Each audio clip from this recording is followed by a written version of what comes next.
Good morning. I'm Allison Sinclair with JP. No, Amy Beth. She's still in God's country down on the plains, moving her daughter into college. JP, you think she sheds any tears? Second year? No. No. I think after the first go around. I mean, maybe she did. I don't know. But it was also her birthday. So her birthday was yesterday. Her son just got married last weekend. Her daughter's moving back to Auburn. It's a lot. It is a lot. It's a lot, but we miss her. It's a little nerve-wracking, it just being us. The kids are running the house. Mm-hmm. But it's fun. We're running with scissors facing up. We're leaving the oven and the stove on. We're going to jump in the pool without our floaties. Yep. It's going to be dangerous, but we have a great show. We're going to try and make it through. We will. Caitlin Bussey will not be here. Girl is sick, which is fine. She's allowed. I don't know how, like Gen Z, y'all don't stop. I don't, y'all run yourselves into the ground and then maybe take a 48-hour break and then keep going. Yeah. That's me. I normally need like one day a week. It's typically Sunday where I just like herkle-durkle all day. Oh, look at that. You use the word herkle-durkle. Sometimes I need it. But Caitlin's not going to be here. I wore my hat, but not my hoops. I don't know what I was thinking. JP, you even reminded me. I did. It's Hat and Hoops Friday, and I did hat and pearls, which I never wear pearls. Like I'm not a pearl girl, but I got pearls on. Girl. I almost the way that it reminded me was like I was getting dressed and I was like, it's Friday. I can just wear sweats. But then I thought Andrew Sorrell, who's going to be on later today, will be coming in person. And if it was anybody other than Andrew Sorrell, I would have been like, oh, it's fine. But Andrew Sorrell is like the always in a suit, buttoned up. So I knew he'd come in dressed to the nine. I was like, I got to wear jeans. But then he's remoting in, so I went back to the sweats. Andrew Sorrell will be joining us around 11:30 to talk about flock cameras, the Sheriff's Association of Alabama. And if you remember, they're the same Sheriff's Association that was against his constitutional concealed carry, permitless gun rights bill, which is crazy. Anyway, he's going to talk to us about flock cameras, kind of what he's seeing, what we can do, how we go from here. We're going to have word of the day. We're just going with the Webster's, Merriam-Webster today because I haven't found one in a bill. By the way, do you still do the Wordle? I've never been a Wordler. They just made me mad. Okay, well, I used to, and then I stopped for like a year. But then my girlfriend's family, they do it every day. So I'm back doing it every day. And I got yesterday in 2.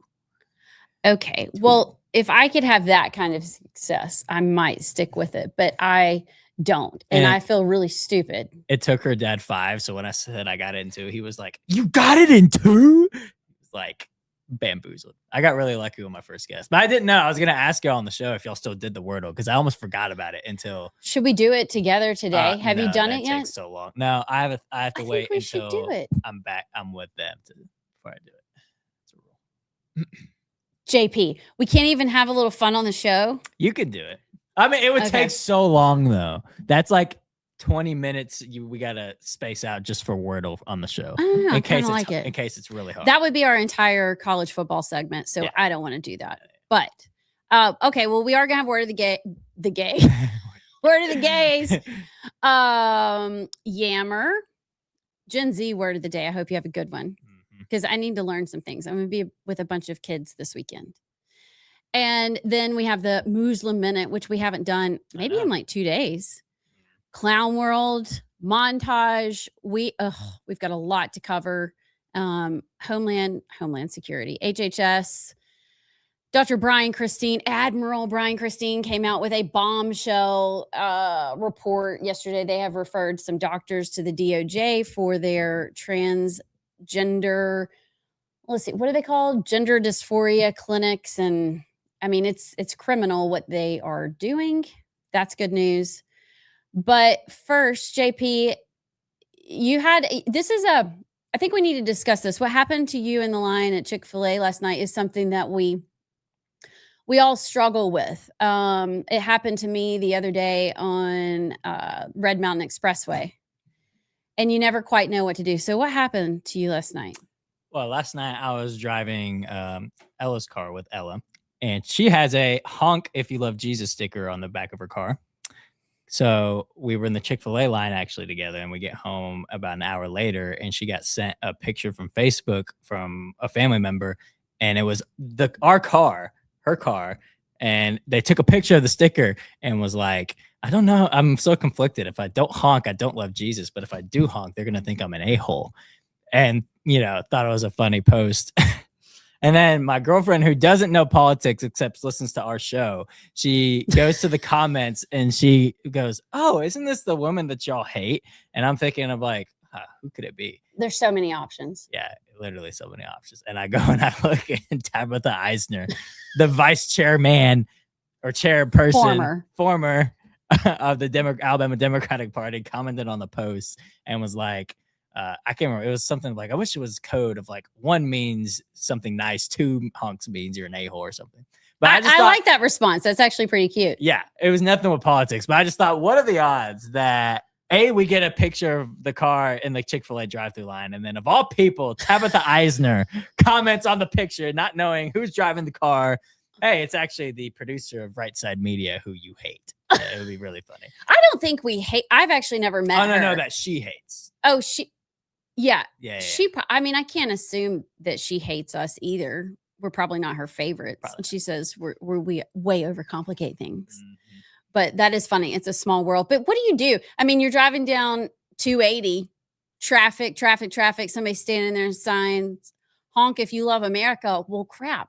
I'm in traffic. Mm-hmm. Everybody's going to hate me, but I love America. What do? And it's like, you can't not love America. The amount of time, there's 2 or 3 times yesterday, somebody behind me honked, and I got into like road rage mode of like, what am I doing? Like, we have the sticker on our car. We were pulling into my apartment at night, and the guy behind me pulling into the apartment goes, Burr! And I'm like, dude, what? It's like, they love Jesus. Wait, at night too. That's kind of sketchy. Can you imagine the stickers like, honk if you love Jesus, and somebody honks, and they just like get the bird from the driver. It's oh yeah. Yeah. That's that, I used to have back when I was in high school, I had a Jesus fish on my car, and I just couldn't take the pressure. Yeah, I know. It's like, I got to take this off. So bad. But okay, before we get to word of the day, my TV, and we don't watch a ton of TV. We watch more like documentaries or things like that. But my TV is looking a little different, and it's kind of giving me like the warm fuzzies.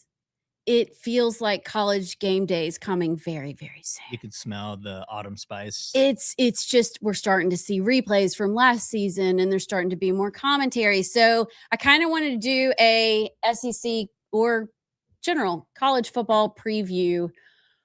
When does all this kick off? I mean, okay, so my daughter started back high school yesterday. That's kind of my heads up. We're about to have the Jamboree. We're about to play our first home high school game. And then the weekend after that, Auburn's probably going to play. And then there's that random Thursday national game that comes on. So give us the timeline. What does this look like? What? The first college football game, week 0. Is that a thing? Week 0 is a thing, yeah. So it doesn't.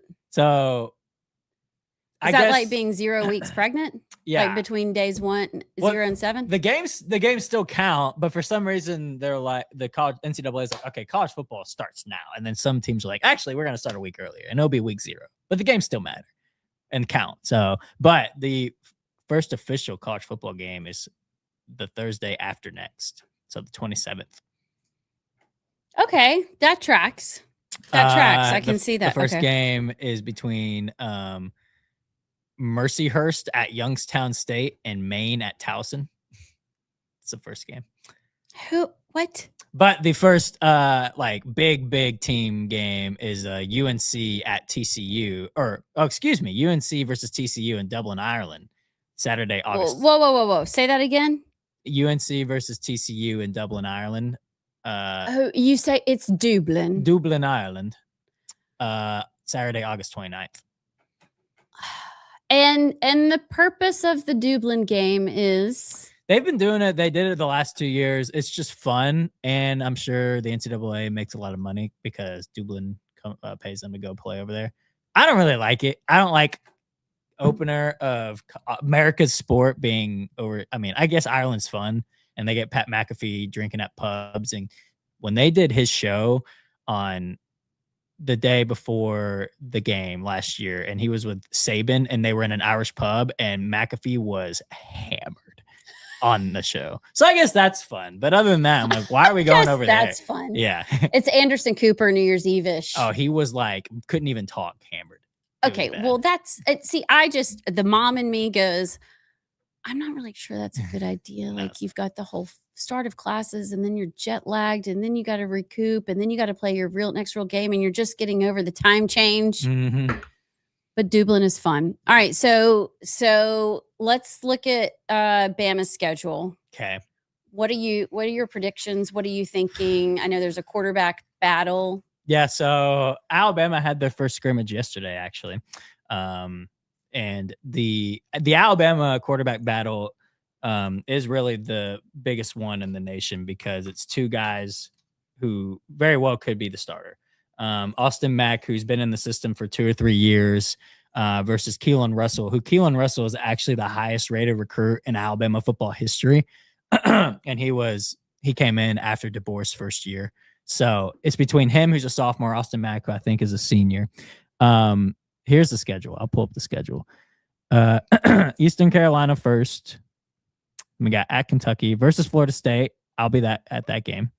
And then South Carolina, Mississippi State, Georgia, Tennessee, Texas A&M, LSU, Vanderbilt. Whoa. Go back. So you're at Neyland again. Yeah, back at Neyland. Wow. Okay, Texas A&M. At LSU. Oh, shoot. At Vanderbilt versus Chattanooga, and then the Barners at home.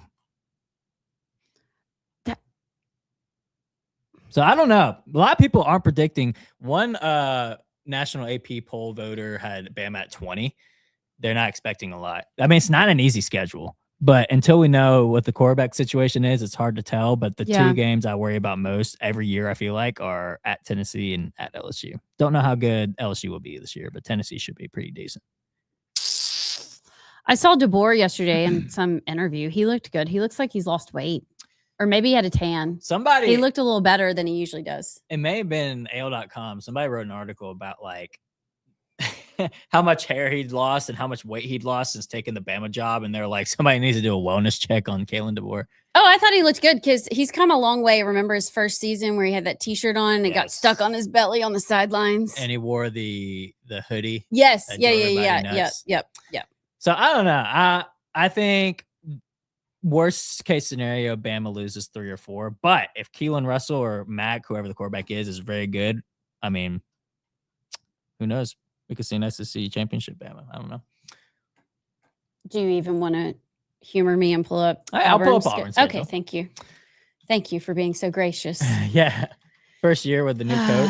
I know Auburn plays Tennessee this year in Knoxville. We're going up for that game. I cannot wait. That's going to be a fun one. Yeah. When was the last time? Oh, wait. I know the last time, and I'm not going to ask. What? The last time you were in Neyland. Oh, yeah. We beat you. Yeah, I'm not going to.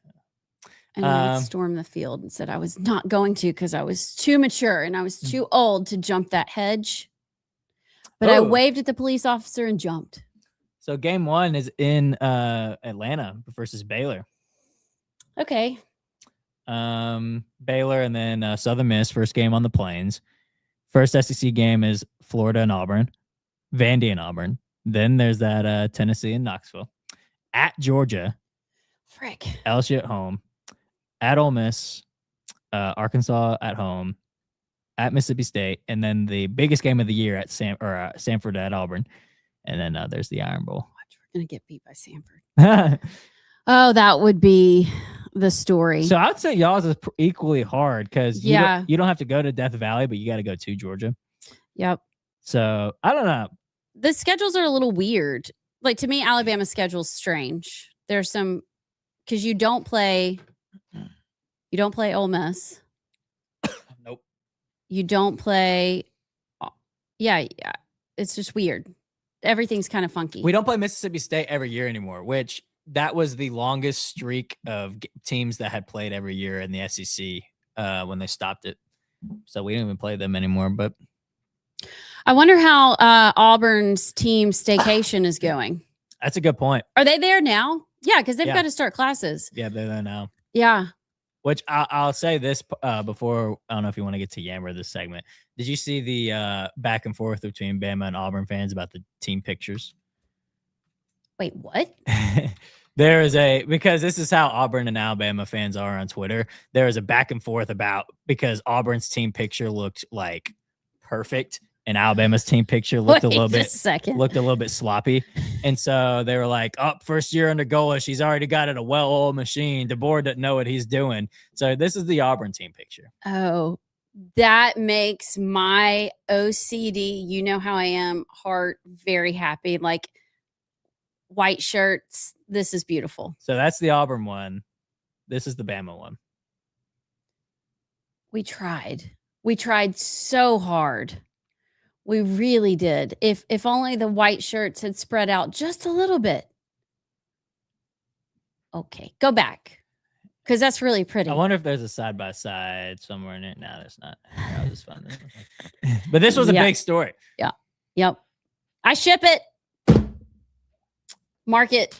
I don't know. Clock it. I will say this. Golish, I said this 2 or 3 years ago. I think it may have been after we almost lost at USF, and Golish is a Heupel disciple at Tennessee. And I remember saying of the list of people I want to replace Saban, Golish is like near the top of that list. So I think Golish is a very, very good coach. I don't know how well he'll do year one, but he's a solid guy. So we should give him a chance. Oh yeah, he will be good. Okay. I believe you. I believe you. Although it's getting tiring. But you know what I love about Auburn? What? We show up and we have a blast anyway. And we realize that life is bigger than football. Our happiness does not hinge on a Saturday win or loss. It just doesn't. We rally and we support our kids. Because that's what they anyway. Do you hate when people say that? No, because I say it myself. I mean, it's just where we are. We won't always be here, though. I could take you back to some Bama days that weren't so sunny. Well, I wasn't even alive then. Well, I was alive, but I don't remember it. You remember Derek Dooley? No. Yeah, okay. The first Bama season I remember was 2009 when we won the championship. Not Mike Young. What's his name? Mike Shula. Yeah. Well, there was Mike Shula and Mike DeBose. And Mike DeBose. So I'm thinking of. All right, I got a word of the day. Oh yeah. But I need to listen to it first because I'm not sure how to say it. Okay, I'm gonna turn the mics off. Okay. That's not how I would have said it. I didn't hear it. Oh, Brad's gonna get this one. Okay. Are you ready? Do you have your Gen Z word of the day? I do. Okay. Do you want me to dance with you for the word of the day? Yes, because I feel stupid. All right, it's time for the Mr. word. Church stared at me. I know. Because he couldn't hear the music. And so he's like, I'm like doing the worm. He's like, what is she doing? Okay, you ready? Yep.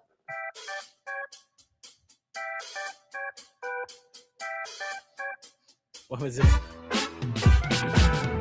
3, 2, 1. I'm trying to Vogue. I can't remember how you do it. Okay. Bradley. Yes, it's called Dublin. When you go over there, I spent 2 weeks in Ireland and I loved it. And you can't leave without picking up the accent. But it is Dublin. My whole mom's side of the family's from Ireland. I've never been. I need to go. Good morning, Carl Crocker. Good morning. All right. This word is a formal word indicating a lack of thought, intelligence, or substance.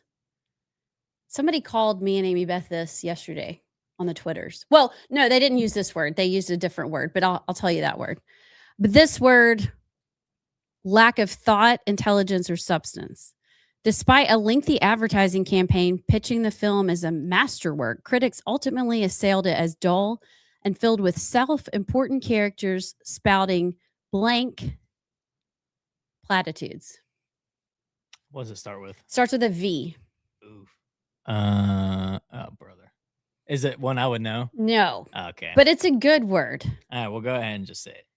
Vacuous. Vacuous. Oh, he just got it right when he said it. He did. Vacuous. Vacuous.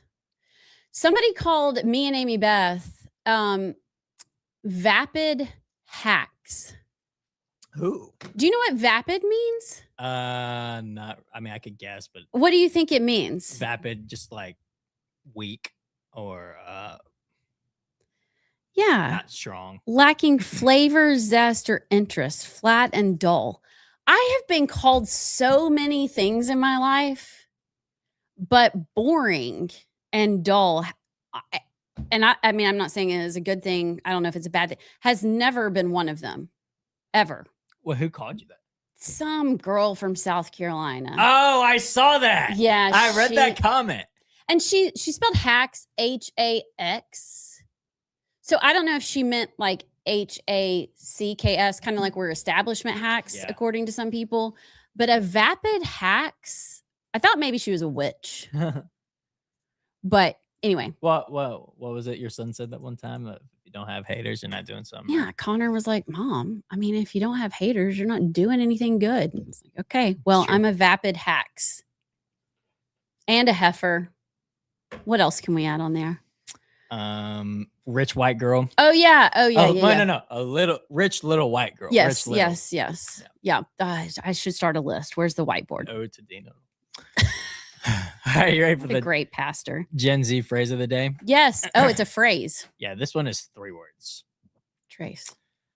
Someone caught in the act of something compromising. Quote, he thought he could get away with lying, but we blank. Caught his butt. First word's correct. Caught a stray. No. Caught sideswipe. Caught a wait. I'll give you a hint. Yeah, okay. The second word, so first word's caught. Okay. Second word is in. I-N. You may not get this one. I know how to spell in.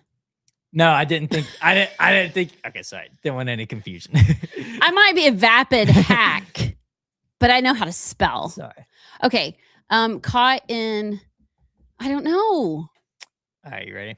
Yeah. Caught in 4K. I have never heard that. Yeah. Caught in 4K like the camera. Not 1080. Nope. Not 720. Nope. 4K means you're really, really caught and cooked. That's our generation's version of like caught red-handed. Okay. Like caught you in 4K. I'm going to use that. Mm-hmm. I'm actually going to use that. I caught in 4K. Do you want to do Yammer or do you want to go to break? Because we talked about football way longer than I thought, but I feel better. We can take a break now and do Yammer before the montage. Let's do that. If you're good with that. Let's do that. I just get it was like 98 degrees yesterday and it felt like you could just walk outside and you were in a sauna. Yep. But when I started seeing all the football replays and the commentators yapping, it makes me tingly. Like I get so excited. So fall is one of, I don't want to say it's my favorite, maybe number 2. Summer's great, but when you get to the dog days of summer and you're like, okay, it's time for fall's definitely my favorite. We got married in fall. Yeah. September 22nd. Right. That'll be our 25th anniversary. 25 years. God bless Jared. Mm-hmm. Okay, so when we come back, we'll do Yammer. We'll have the montage. We'll do Muslim Minute. We'll have Andrew Sorrell. And we'll have Clown World. We got lots to do. We'll be right back. Is probably turning into one of the most heartbreaking stories I've ever heard, because I'm actually here on Mr. Fenn Church's farm. Here's Mr. Fenn with me right over here. He's become a good friend, and glad to have Jason here. So they're going to build, you won't believe this, but right through the middle of this gorgeous property, they are going to slam a power line with a 90-degree on it for no reason, when there's a spare 220 feet further on. There's literally a easement as well as a place for a power line that's already been cleared, but they don't want to use that.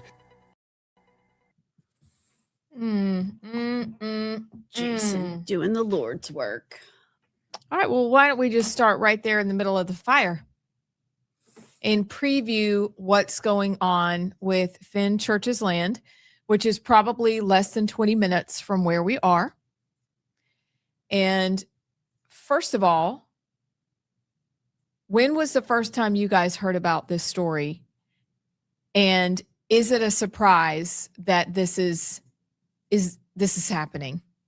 This eminent domain issue for a power line when there are other options?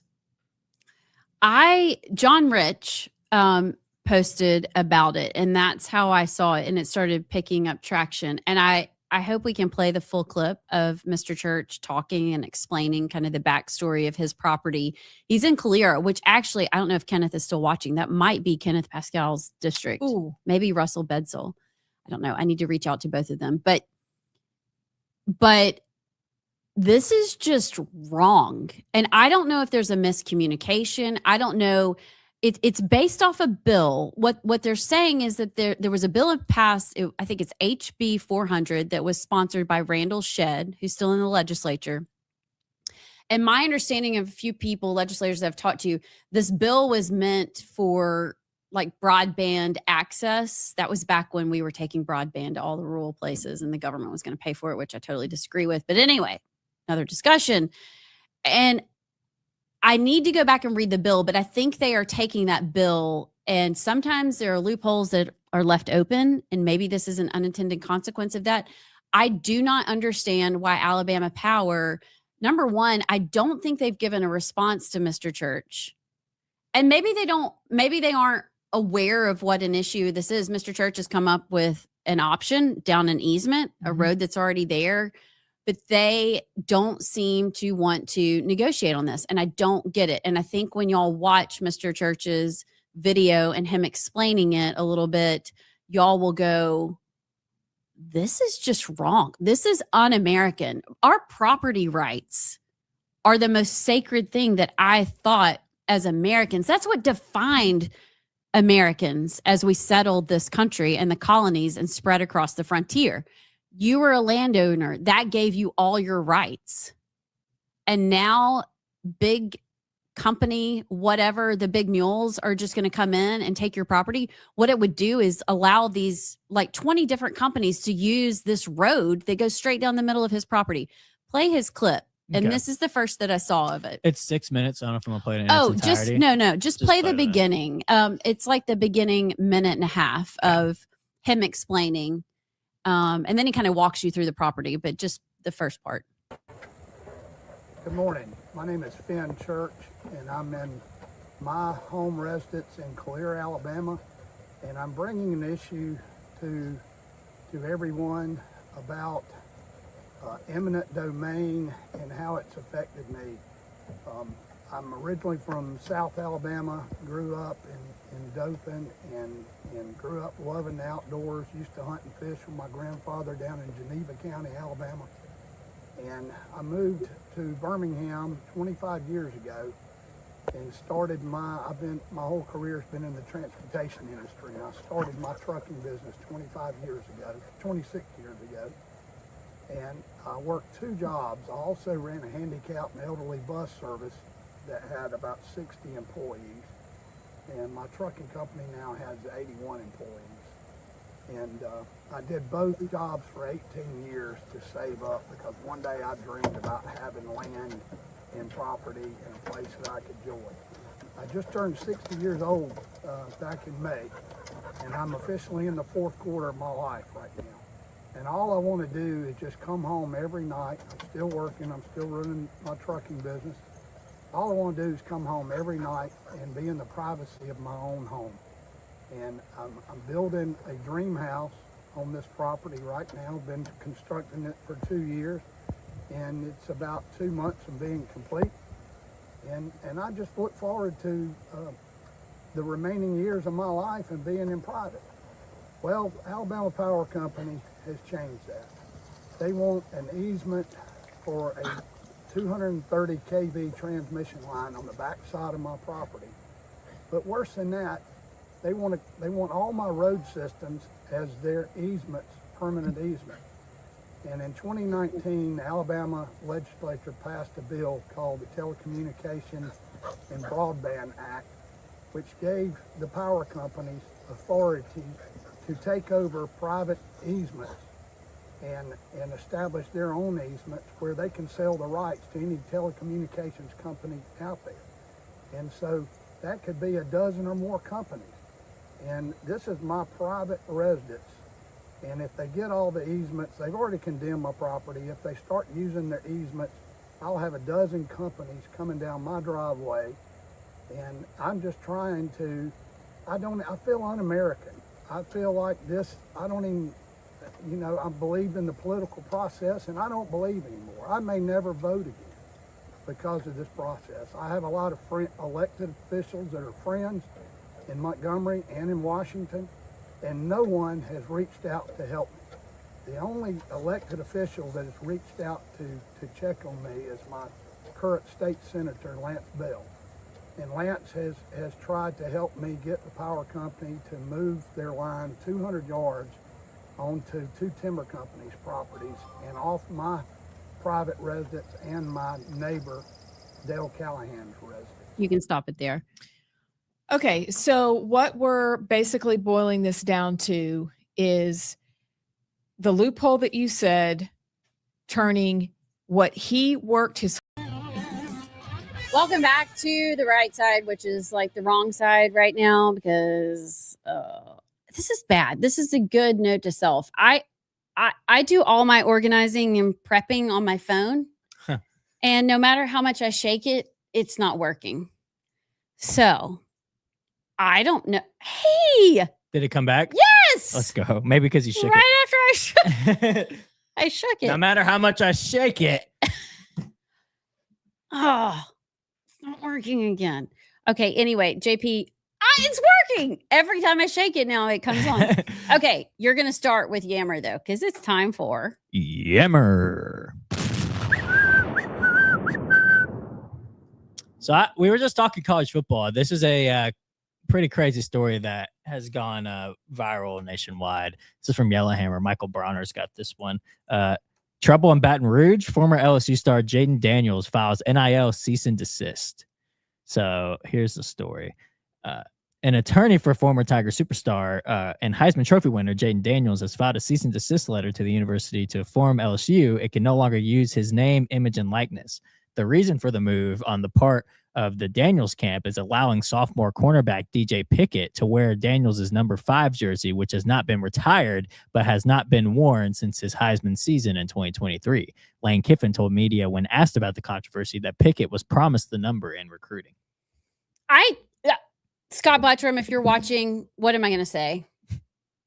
Deport. This is ridiculous. Like, who do you think you are? Well, let me read the quote from the spokesperson real quick. It's even worse. The Daniels family is deeply disappointed and feels profoundly disrespected by LSU's decision to give Jaden's number to another player. Jaden and his family had every reason to believe that his number would remain a meaningful part of his LSU legacy and would be honored and protected in recognition of his extraordinary contributions to the university.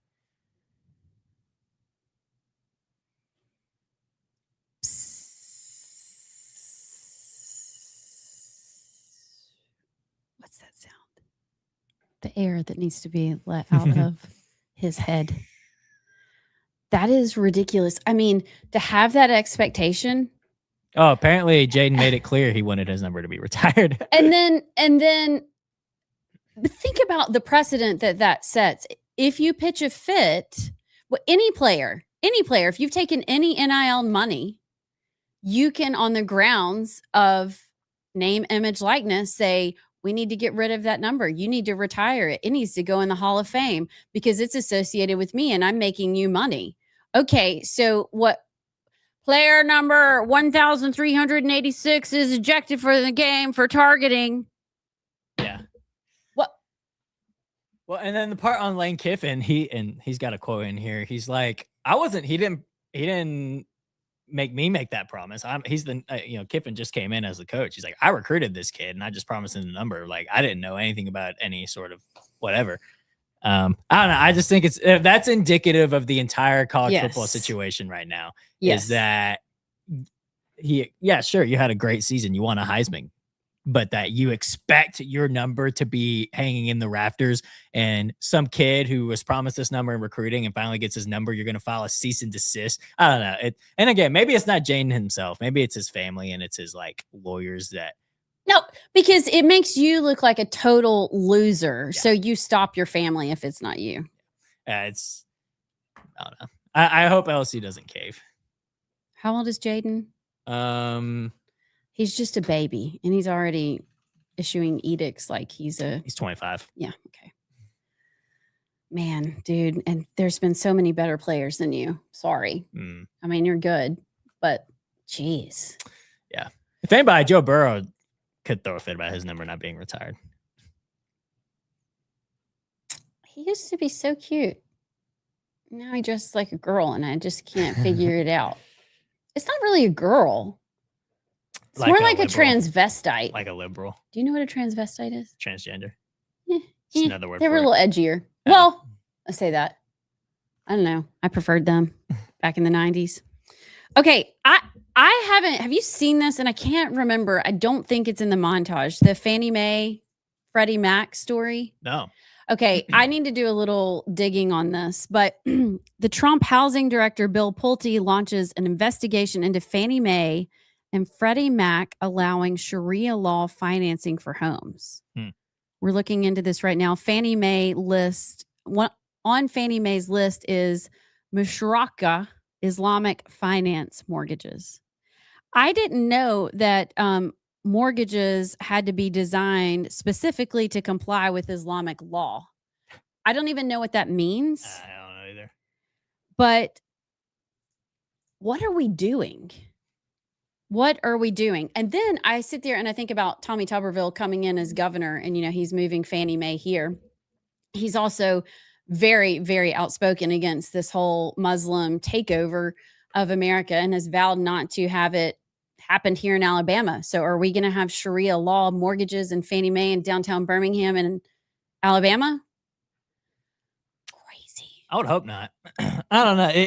I feel like it gets worse by the day, but maybe it's because I just pay attention more, or maybe we talk about it more. I don't know. I feel like we may be at the stage where, I've mentioned before, it's a slow, and then all of a sudden one day you just like look around and, oh crap, Sharia law is now a thing, and mortgages now have to comply with Sharia law. It seems lately with the Muslim Commission and was it Massachusetts? Maine. And there's a story in the montage about kids in Texas being bused to an Islamic center to see Islam firsthand. I just get the feeling now that the Muslims are comfortable and confident enough to now we can just be bold and there's not anything you can do about it. I pray that's not the case, but lately with I think it's just the openness and the directness and the boldness. It's like now they don't have to be like, well, we just want to be a part of your community. Now they're at the stage of like, yeah, we want to chop your head off. What are you going to do about it? And we're demanding these special privileges. What if they had a Christian only mortgage? Yeah, that wouldn't fly. I don't know.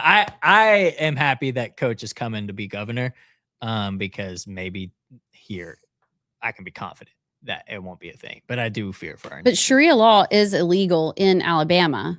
So this is incompatible. So I don't think you can bring a business here and have Sharia law. Now it's a federally subsidized business. So I wonder if you could kind of work that out in your brain. But yeah. Okay. I got one more story. Okay. This is 1819 News, Craig Monger. And I'm going to try and say it with a straight face. UAB gets $783,000 grant to discover what causes Black people to relapse in smoking menthols. Discrimination is a possible trigger. What? How about people just prefer menthols? How about that? Is that so different? How about that? Like, we've got to have a study. Of course, Twitter's not letting me pull up the articles, but I got it on the screen. Yeah. So read it. My glasses. I don't have my glasses. Can you read that? Yeah. The University of Alabama, UAB, is receiving over $750,000 to study the predictors of what causes black menthol cigarette smokers to relapse into the habit. According to the grant summary provided by the U.S. Department of Treasury, the study is designed to determine what causes momentary lapses for black menthol smokers, stating that black cigarette smokers, 85% of whom it claims smoke menthol cigarettes, quote, suffer excess tobacco-caused morbidity, is that how you say it? Morbidity and death, including cancer. It also states that black people have greater nicotine dependence. I think that's so racist. Mm-hmm. Are you telling me white people don't like mint? Like what, and why are we not studying white people that relapse into menthols? Remember when Biden wanted to do away with menthols? Mm-mm. Yeah. No. I actually think they might be outlawed in Washington, D.C. Can you look that up? I had a friend who's white who used to have to like drive outside of the D.C. area to get menthols. Yes, the sale of menthol cigarettes is banned in the District of Columbia. Maybe it's just human nature that you want what you can't have. Well, it says the study recruits 150 black Arkansans, not Alabamians, menthol cigarette smokers aged 21 to 64 who plan to quit smoking in the next 30 days. Its stated goal is to, quote, increase successful smoking cessation among socially disadvantaged smokers. So we're going to pay the people from Arkansas to participate in our UAB study, but not the people of Alabama? Yeah. But we're going to give Alabama... Okay. What's up with UAB? You know, there was the... What a joke. What was the... Oh, it was, they were receiving, I can't remember how much money, but the vaginal health of transgender men. Yeah, which I still don't know if that's a man or a woman. I think it's a woman who thinks they're a man. So just vaginal health for women. Hey, you know what? So confusing. Maybe this is smart on UAB's behalf, though. If you're going to get that much money, just be like, we're going to study your vaginal health, but just write on there that you say you're a man or think you're a man. And then we can get money. But there are lots of people you could study an actual vaginal health on. Yeah. They're called women. Exactly. But them being transgender is what pays the bills, Allison. Okay. You want to keep the lights on at UAB Hospital? Okay. That's really funny. And I can't believe how casually you just said all that. You're growing up. Yeah. I'm not. Okay, you want to go on to the montage? Those are good. I'm glad my phone started working. Yes. Okay. All right. We got some good montage stories too. Oh, we got a few We can get some comments.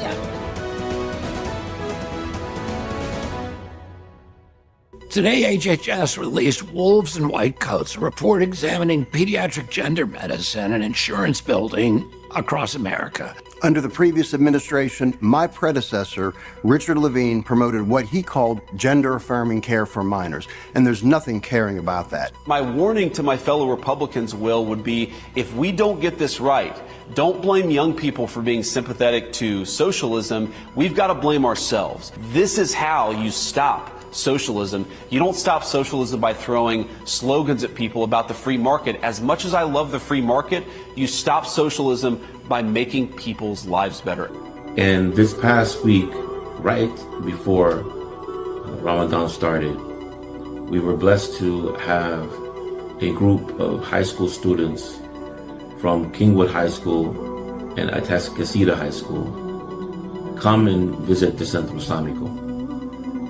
And this group was mixed with Muslims and people from other faiths. It's another device to help someone be compliant where they're not. You just can't go from 0 to 100, right? And first thing you go for is lethal force. So, we have OC spray, we have tasers. So the glove is, the latest thing they're looking at. The commissioner of the WNBA messaged every GM, and they're still trying to figure out what a woman is. And they are actually having a meeting this week. It's been around for 30 years.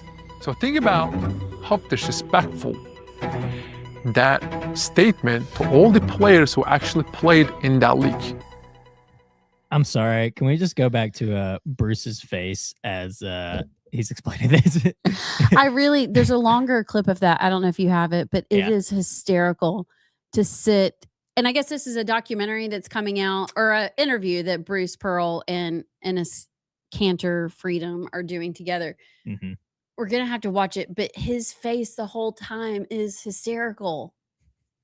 He can hardly keep it together. And to get somebody like Bruce Pearl sitting there, like think about what's happening. We have one of the greatest coaches ever in basketball history sitting down with a phenomenal player, actually discussing and trying to decide what a woman it's insane. It's insane. And to hear them talk through it, it shows how crazy it is. It's all just circular talk. But if you have a longer clip, I think it would be worth playing just a little bit of it, because I mean, Bruce Pearl is I know you're not a huge fan. But well, he's got to be a little bit further removed from being the Auburn coach before I come around. Because like Tuberville, I wasn't really, well, I was alive, but I was like 2 or 3 when he was the Auburn coach, so it doesn't affect me. But my whole college, my time at Alabama was us going against Bruce Pearl. So I need a little bit of time.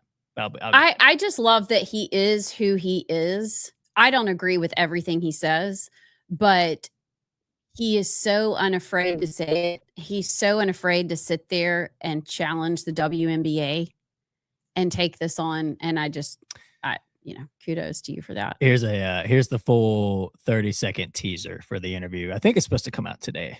Of the WNBA message every GM, and they're still trying to figure out what a woman is. And they are actually having a meeting this week. It's been around for 30 years.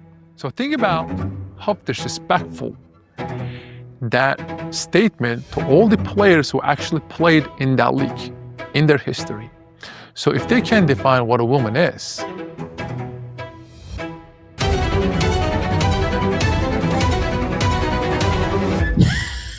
his face is so good. You know what's funny? It looked like a parody, and the thing I immediately thought of is our parody video we did of you being the power, and you cut to me like in the corner, like my glasses on my nose, listening to how you manipulate all of it. He's like trying not to laugh while listening to Ennis explain that.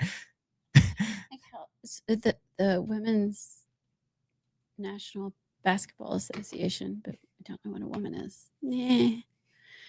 I wonder if they're trying to milk some federal funding to determine what a woman is first. They need some vaginal health studies first. Call UAB and start smoking menthols. Talk about transgender vaginal health. Start with Brittany Griner. Allegedly. There's nothing there. Allegedly. There's not one there. All right, the shot gloves for ice. We talked about it yesterday, but can you imagine? No. That would just be, God, that'd be the biggest, most fun party trick. Like, just go up, it's winter, and you walk in, you're an ICE agent, and you just happen to have these in your car, and you go in and, hey, Merry Christmas. Start taking everybody down. For those who didn't see yesterday, I'm going to play the video again of them testing out these said ice taser gloves. Oh!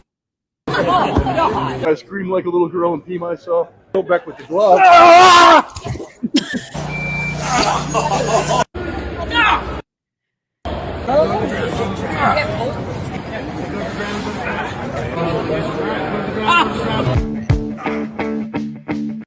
So I guess it reminds me, you know, those toys that you can buy at the Dollar Tree? Gosh, rip Nana. She used to have those all over her car. And you would like push the bottom of them, and then they're like strings. They would collapse. Yeah. That's what it looks like. I was thinking about the fake gum package, and you pull a piece of gum and it shocks you. Have you ever done that one? Oh, yeah. Yeah. Yeah. That would feel. Did you remember Spencer's gifts? Did you have a Spencer's? Oh, I bet Chris from Starrett. Brad was probably at the library. Chris from Starrett, my K-Town friend, was probably at Spencer's. But they had all that kind of stuff. It was funny. I don't know. Is ice still icing? So there's reports that arrests are up. However,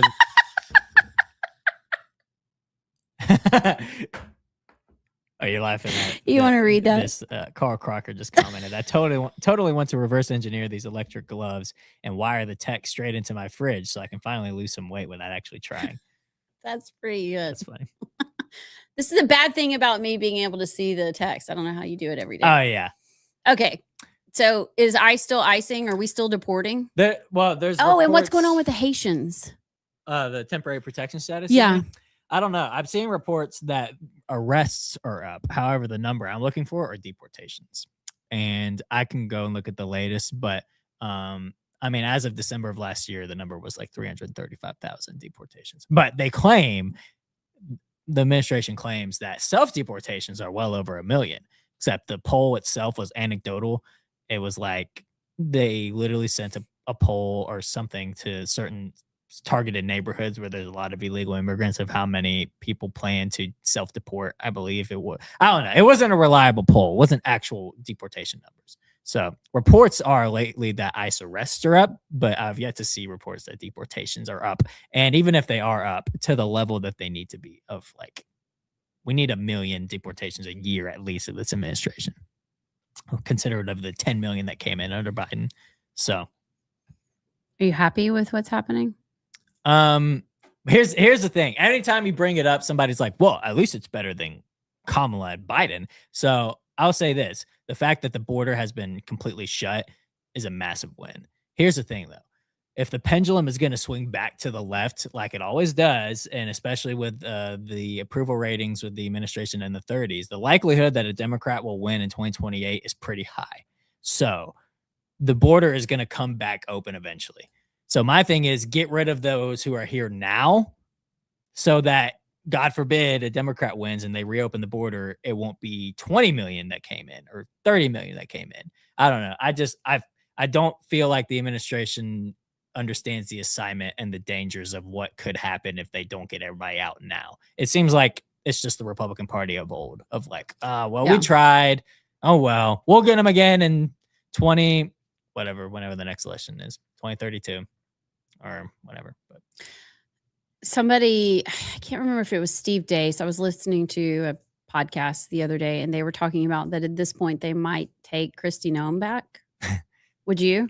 I don't know, because Mark Wayne, I think he's helped get arrests up, but his thing is I think his method is to naturalize them after they're arrested. And I think his message is like, go and naturalize yourself so we don't have to arrest you. That's what it seems like. It's more, I'm tired and this is becoming a whole thing and things are happening on the streets and we're getting a lot of pushback. So can you please just go and naturalize yourself so we don't have to do it? I mean, Kristi drove me insane, but at least her messaging was better. It wasn't pro-amnesty. Right. I agree with that. Yeah. We got about 20 seconds for the break. Oh my goodness, it happened so fast. Well, I think we need to do the whole next segment about Brian Christine and RFK and the good news from that. So I'll give my black pill prediction before we sandwich it with good news. My prediction is that before President Trump leaves office, there will be a mass amnesty of farm workers and hotel workers, since it will be a complete surrender. Okay, I'm gonna punch you in the face. Take it back. I hope I'm wrong, but that's my prediction. All right, y'all want to stick around for Brian Christine, Birmingham native, friend of the show, friend of ours. You might know his name, and I'll tell you why after the break. But he is the assistant. He's the new Rachel Levine, which I love that they called him Richard Levine and said him. They are uncovering some massive fraud when it comes to gender dysphoria and transitioning, and it's now been referred to the DOJ. They have a documentary coming out. We'll preview that. And then Andrew Sorrell will be with us to talk flock cameras in the 11:30 segment. We'll be right back. Life to earn. They can come along and steal it. Am I understanding that right down to its essence? Is that accurate? I mean, I'm sure if they condemned it, did they even try to pay him for that? Yeah. But even so,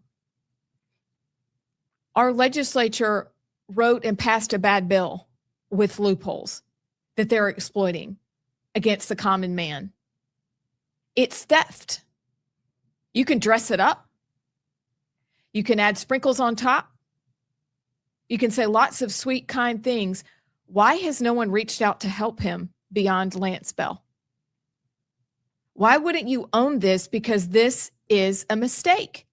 If you make a mistake, we're thinking the best of you, assuming that this is just a mistake. You didn't mean it. You'd really like to move it 200 yards over onto another company's property, not a private citizen's property. So we're going to choose to think the best that that's just what this is right now. And nobody's reached out to help him? Really? So you guys are good with Alabama Power stealing this man's property. We had an easement issue in our house in Bluff Park, and the schools kept it for themselves, and we had to buy it back from the county because they were going to use the back of our property for a bus turnaround. We had to go fight them to get it. So that was a minor issue that we were able to have resolved. But you still had to fight. And you thought, are you seriously going to just take down the fence that we put up on land we bought so that you can have a bus turnaround? And there may have been one kid on the street. This is massive. So John Locke, way back when, said property rights exist because people think, plan, and act as individuals. Strip property, and you strip the institutional foundation of peaceful cooperation. Please, for the love of all that's good and holy, move the lines. Don't condemn and steal this man's property. Don't do it. If you can't have life, liberty, and the pursuit of happiness, then what is even the point of America at that point, to be honest with you? And I don't know. I'm going to give the benefit of the doubt that this is a miscommunication, but if it is, it's a bad one at that. So I hope it gets fixed quickly. But that is a cornerstone of what has made America what it is. Life, liberty, and the pursuit of happiness on your private property. So again, if there's a legal loophole that's being exposed here, I would hope that it's a miscommunication. But we'll just have to see how this plays out. But that is just, in my opinion, an infringement on a cornerstone issue of what makes America America. And part that's heartbreaking is he said, I don't even want to vote after this. I've given up on the political process. What's the point? That's just very sad to hear. I feel I should have read the bill, but there are two options here. Either the legislature passed, and Randall Shedd, from what I know, he's a conservative. I don't think he would have intentionally written a bill that allowed this, but there's a possibility that this is what the legislature meant to do. And Alabama Power is doing what the law allows them to do. If that's the case, we need to reverse course really fast because this is just wrong. Yeah. And especially, I get easements. I get, okay, we need to widen Highway 119. Fine. That's like you're going 2 feet on this side, 2 feet on this side. And sometimes that's what has to be done. So I understand it. But when you have options and there's an option, there's a road that's already carved. Right. There is an easement that's already there. But you are saying, no, I want this and I'm going to disrupt this man. I mean, I think it gets you too, because you're like, that's my grandfather. Yep. Who just has fought for the American dream. He finally has his land. Jason went and walked around. It's a beautiful piece of property in Shelby County. This is happening in Shelby County. That is just like Shelby County. What are we doing? Somebody just texted me, and it is Russell Bedsoul's district. So we probably need to he may not even know that this is going on. I hope that they don't know. I hope that this is a massive mistake. But unless it's rectified quickly, then we'll know it wasn't a mistake. Yeah. Like you said. So please we want to give you the benefit of the doubt. And right now we choose to do so until we can't. This idea that you can just come in and get what you want because you're bigger than the other guy, it's how you treat the person who can do nothing for you. That's what tells us who you are. Sorry, I'm about to sneeze again. Okay. Get it on. We'll get it on camera this time. I'm so glad nobody really expects professionalism from us. No, I think that's why we're authentic. That's why people like us, darn it. Well, I'm Allison Sinclair. You've found the right side, even though Amy Beth Shaver isn't here. It feels a little wrong. JP's here, and we're having fun. This segment, I think we're going to read some comments and texts. Thank goodness Brad from Crimestone got out and lived a little. And then we're going to talk about Dr. Brian Christine, who's the assistant secretary. He's Admiral Christine now, and he wears gold stars and a hat and stuff. What he and JD Vance and RFK Jr. Came out with yesterday. Then in the 11:30 segment, we'll get to Andrew Sorrell, Flock Cameras, and Clown World, which is really good. It has Biscuit El Said doing a rendition of Blue's Clues. Mm-hmm. It's disgusting and will be seared into your brain through the day. You might even dream about it. Nightmares. But JP, let's start with some text. If y'all want to comment or text into the show, you can comment on the live stream you're watching, or you can text into 833-687-4448. Ian from Hartsel on the text line said, "Good morning, y'all. Sorry I'm late. I just wanted to say thank you for picking me as the winner of the hat and the note. It's genuinely appreciated." And I'm sorry. I'm ordering us some fancy Southern stationery. It's going to have our logo on it. But all Ian got was some craft paper that I folded over the hat and then took a pen that I found in the crack of my car and wrote. It was nice, though, and it was genuine. But that was as good as I could do, Ian. Carl Crocker on the Facebook said, "If this athlete thinks his jersey number should be retired forever, we might as well just give up on digits entirely and go with 0 for everybody. 0 numbers, 0 common sense, and 0 surprise when the whole team is running around wearing barcodes." I kind of like it. Scan. By the way, have you seen too? I can't remember the team. It's funny. I can't remember the team, but they're starting to do like advertisements on college jerseys. I hate that. I would hate that. And I can see, well, they started on the fields. There was a Yellowwood painted on Auburn's field. Alabama had one. I can't remember what it was. It wasn't as flamboyant, but I don't know. I think we're going to start seeing, and somebody noticed, so the Alabama jerseys at the neck, there's always been the A logo. They changed it to the SEC logo this year.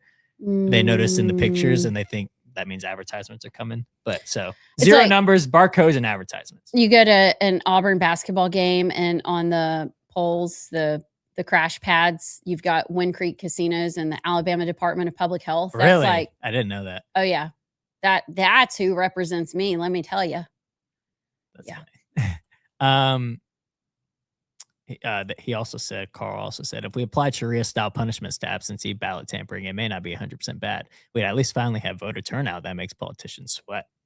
Would that be like chopping off your hand? I wonder what that looks like in Sharia if you cheat. So. Or a finger.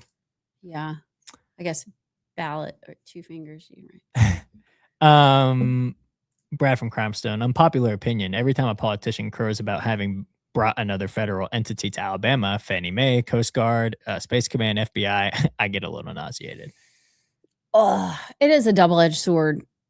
We need, it's the government part, isn't it?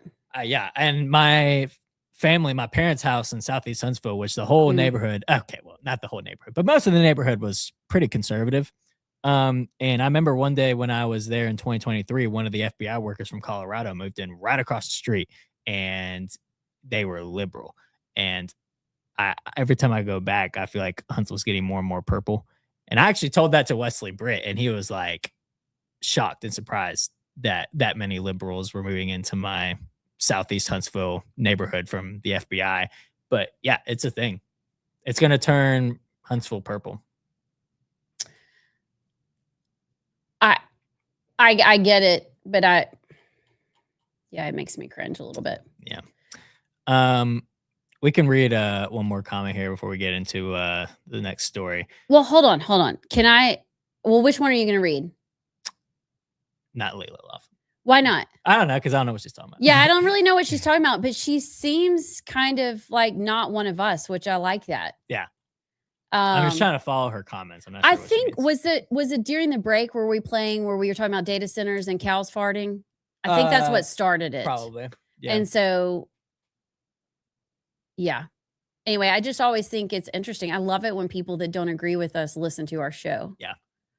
And she said that's the opposite of every Republican office holder. Data centers have lobbyists and cows do not. In Congress, they tried to pass a bill to exempt data centers from environmental lawsuits, so more data centers could be built in pastures. I stopped them for now by blowing the whistle. And then she goes on and posts a link talking about how Mom Donnie, why is it still difficult for me, makes childcare free for 22,000 New York City families. Let's talk about that. I mean, just real quickly, does Leah know that it's not free?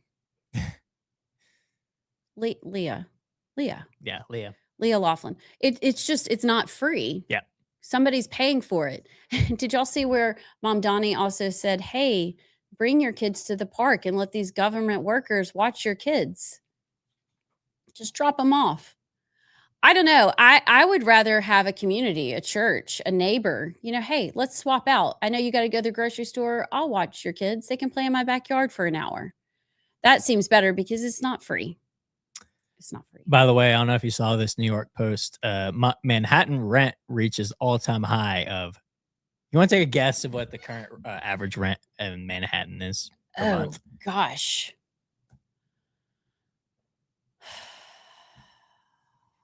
$5,000 a month? Higher? 8?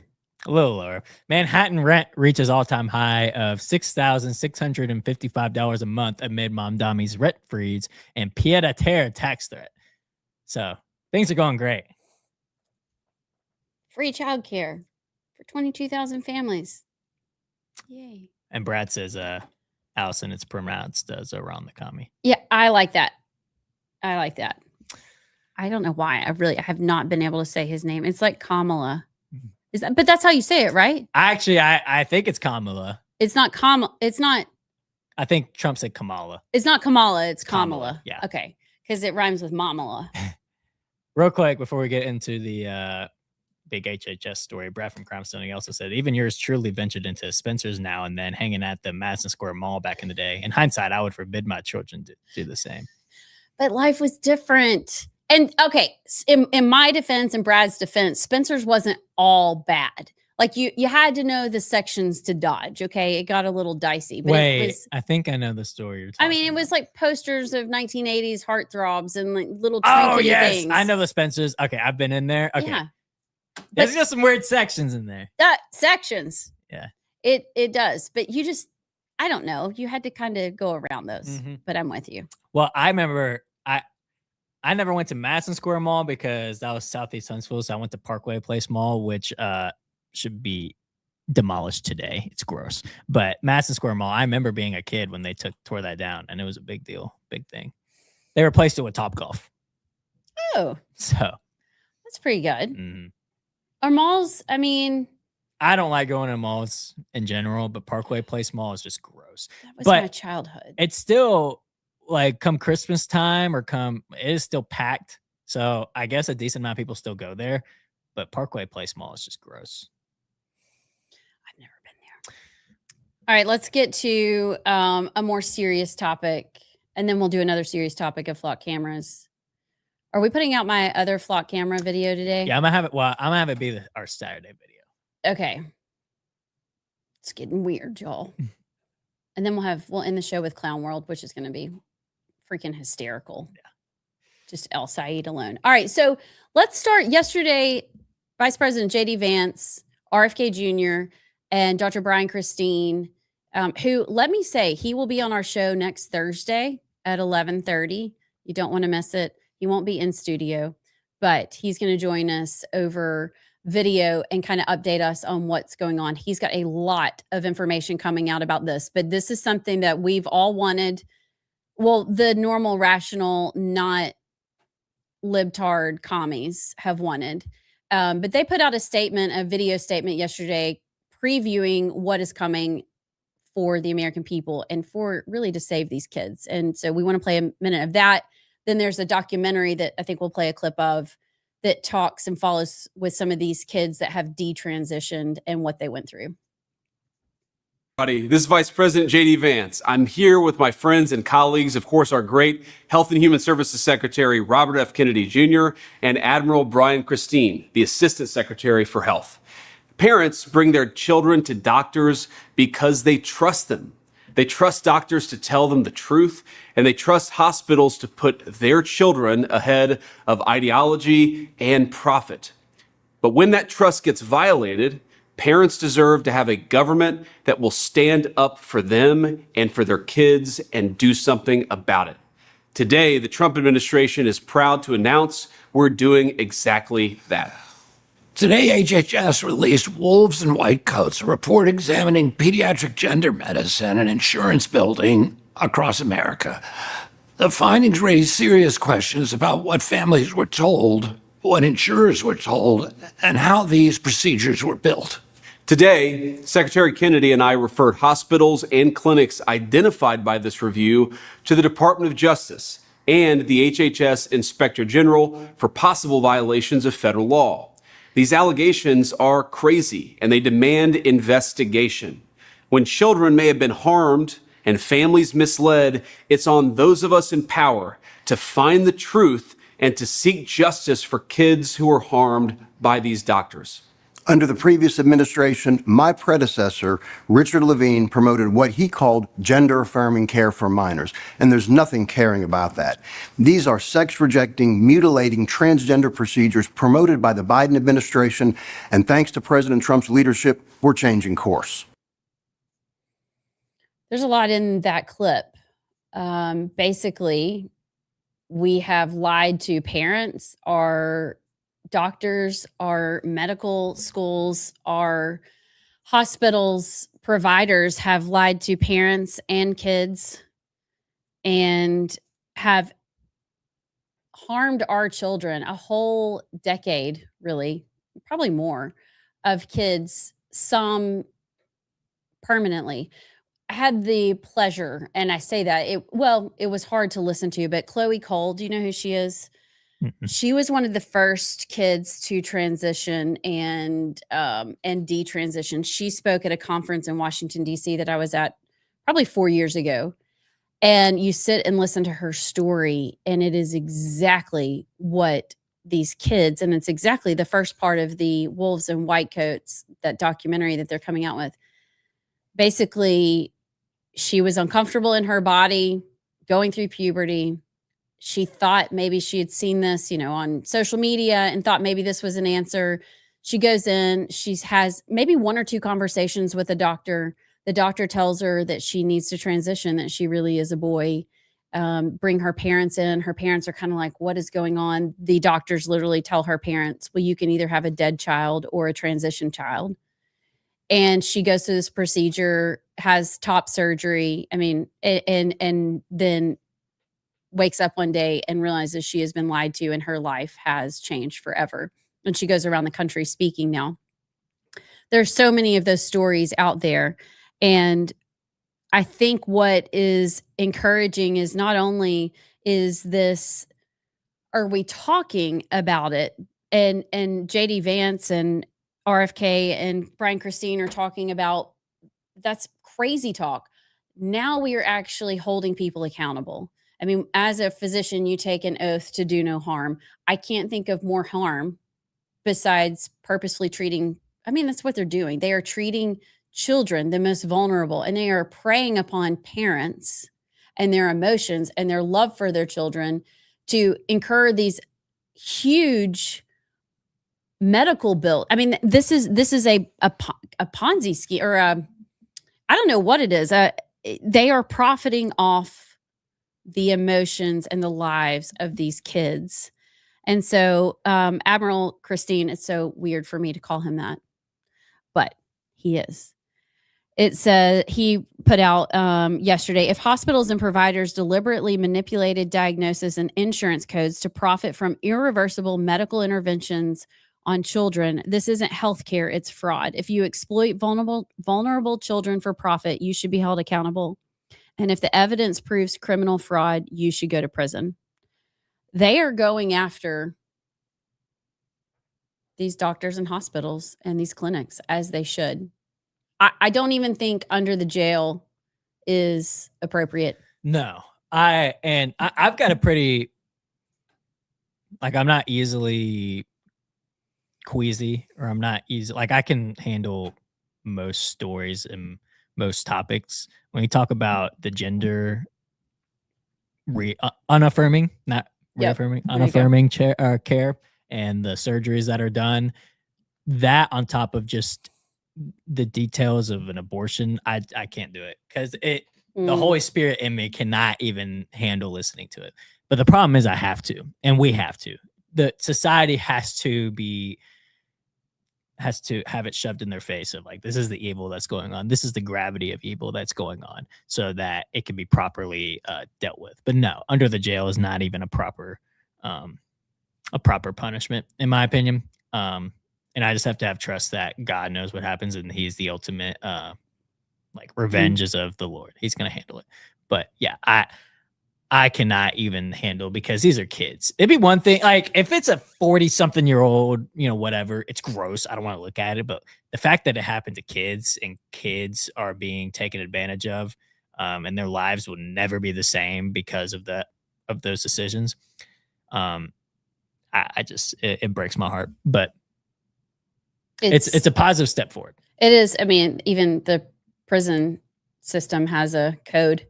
Yeah, the prisoners that harm children, are considered more evil than everyone else, and I think that's applicable here. Can we play the beginning of that, where Dr. Christine is interviewing one of the patients? She detransitioned. Mm-hmm.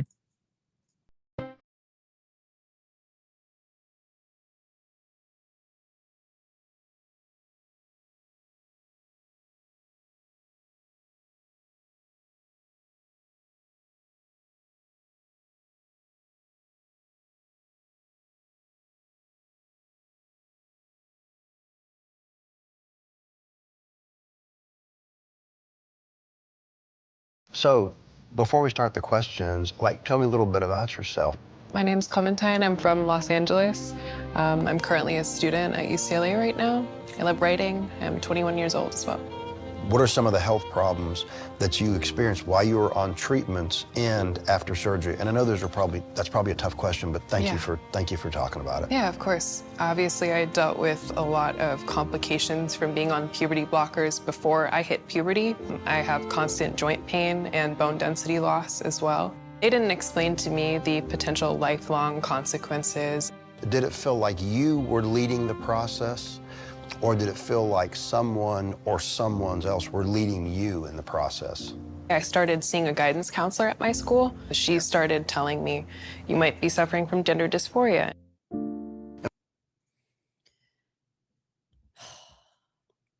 This is why it is so,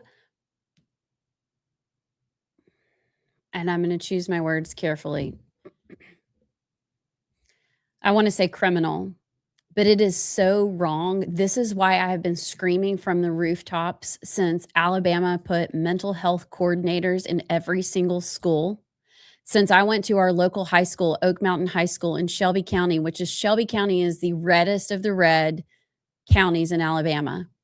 At my children's school, about 4 years ago, the mental health coordinator bill was passed, I think, in 2021. You could go to the guidance counselor's office, not even walk into an office. You didn't even have to speak to a guidance counselor. You could walk into the lobby, walk up to a table where there was a stack of about 50 printouts of resources for you. as what? High schoolers, or you're between maybe 14, 15, 18, 19, where you could take without speaking to any adult, without speaking to a parent, without speaking to a friend, with zero counsel, you could grab a sheet of paper that gave you all the resources of how to change your name, of how to change your birth certificate, all these gender transition resources. It was a gender transition resource guide that was provided by the Magic City Acceptance Academy. And downtown, don't get me started. Your tax dollars are paying for this crap. And that's exactly how it started for this one young girl. She was having an off day, an off week, a tough month, maybe a tough year. Life is hard. Being a girl in high school and unsure, and your body's changing, and your friends are mean, and all these things are happening, and you're unsure. And she goes to a guidance counselor at her school, just needing an adult to point her in the right direction. And that's what we teach our kids. Listen to the adults, obey your teacher. You know, they're wiser and older than you. And so she walks in, she needs help, she's vulnerable, and she finds herself now pushed down a river, a flooding river that can't be stopped. And I don't know, I haven't listened past that, but I don't know what turned her around. But that guidance counselor is what kicked this off, and they need to be held accountable as well. I guarantee you there was not one phone call placed to a parent. They don't have to do that. They don't have to do that. And with this SEL, all this mental health, your kids go to group therapy in class now, and they sit around and they talk about their feelings, and they talk about their home lives, and they talk about if their moms are mean, and if they have shame about their body, whatever. It is tragic, and it is wrong. And it has forever changed this girl's lives and I'm guessing the rest of the documentary is just more people. I want to know when the doctors will come to repentance. And I don't know if they will, but they have got to be held accountable. This is, I mean, what, JP, that was 45 seconds, and I'm pretty fired up. Yeah. And I think the part that the wolves in white coats is a perfect name for it, because they were profiting off of recommending these surgeries. So that's malicious intent. And then again, the fact that a school counselor was the one. I mean, when you send your kids to schools, you're entrusting them with those administrators, and the fact that she misled her. And I mean, I think about, like, if a kid's like, oh, I think I'm a dinosaur. I want to be a Tyrannosaurus Rex today. And the counselor was like, maybe you should go and have surgery to put a tail on you. Maybe you should go. Like, you think about how absurd that is. This is no different. It's no different at all. So yeah, it's the perfect advocate for school choice at the very least. At its extreme, it is. I think Brad from Crimestone actually put it perfectly. The only word strong enough is damnable. Yeah. Hell.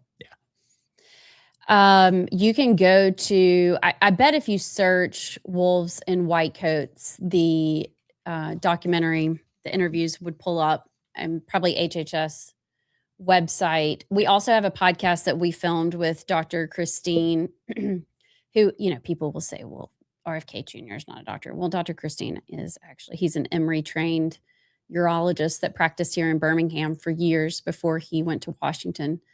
But we did a podcast with him probably 6 months ago. He was one of the first podcasts we filmed. He was the first. Which is crazy. But he goes through not just this. We do talk about this, but kind of what he's doing at HHS. It's a really good listen if you want to go learn more about him. But like I said, he'll be on this Thursday on the show live at 11:30. So looking forward. I think this is going to be huge, as it needs to be. And I hope. You think mainstream media makes anything out of this? I already looked it up, and the article headlines are Vance accuses hospitals, accuses, I will say this though, with the like RFK and the HHS, that it may be one of the biggest victories in terms of what was going on and the depravity of what was going on to now. So I'm very grateful that RFK Jr. and Brian Christine are in the positions they are. Yep. The thing about Brian Christine is he just doesn't care. He's not afraid. He'll do it. And RFK is the same. They're a dynamic duo. Okay, when we come back, hopefully we'll have Andrew Sorrell joining us by video to talk about another fun subject, flock cameras.